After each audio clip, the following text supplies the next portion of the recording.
Greetings, everyone, and welcome to a new episode of One Take. So, years ago, I was at a funeral for a relative of a good friend of mine. And I was there just showing, obviously, respect for his family and to be there for my friend. And I had a chance to speak with, rather briefly at the end, with the widow, an older woman whose husband had passed away. They'd been together forever. And I told her, I said, at least he's in a better place. And she looks at me and she goes, what was wrong with me? Mind blown. The next 3 seconds might as well have been an eternity. I was caught off guard, dumbfounded, and speechless. Yes, speechless is possible for me. And it got me thinking, and especially with NBA annual coming up and just in general, how when we try to connect with people, how often we suck at it. We just suck at it.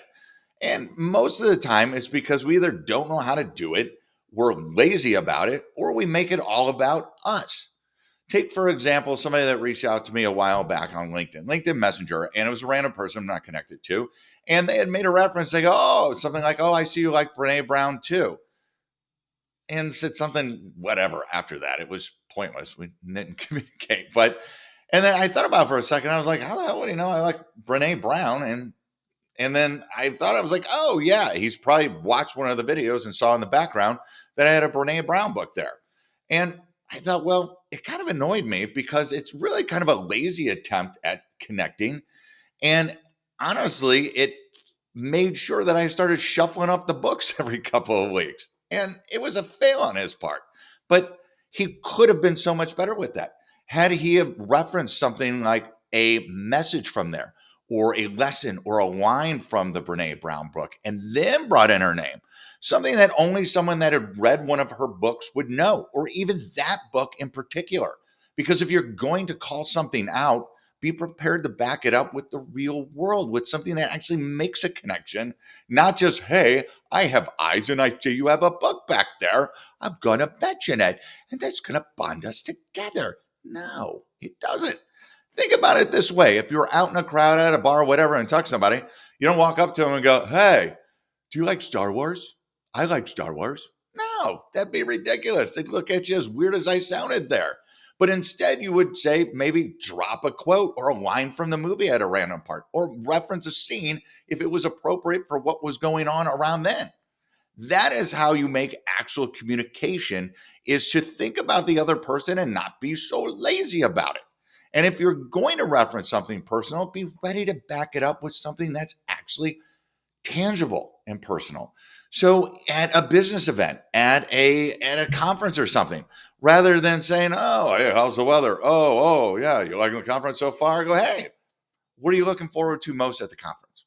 What do you like most about your job? What do you like most about your company?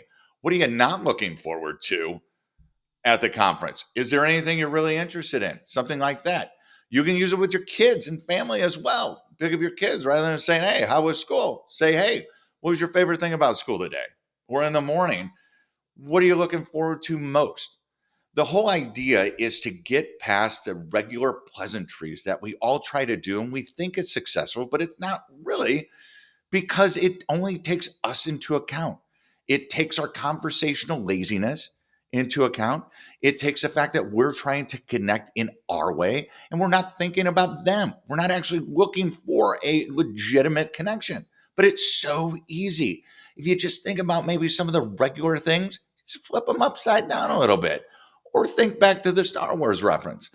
Now, to get back to the conversation at the interaction earlier in the one take at the funeral.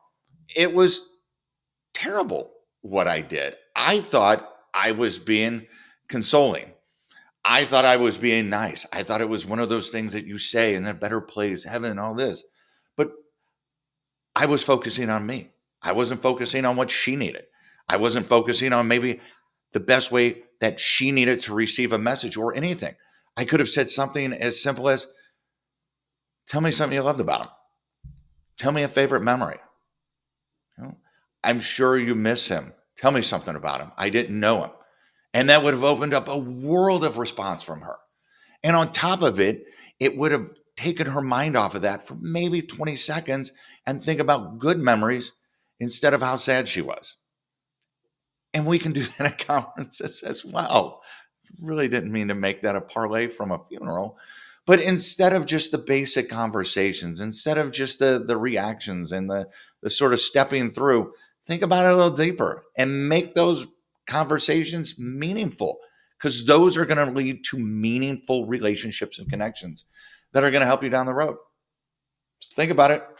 Take a lesson from me and my failures. This is One Take. Make it a great day. Take care.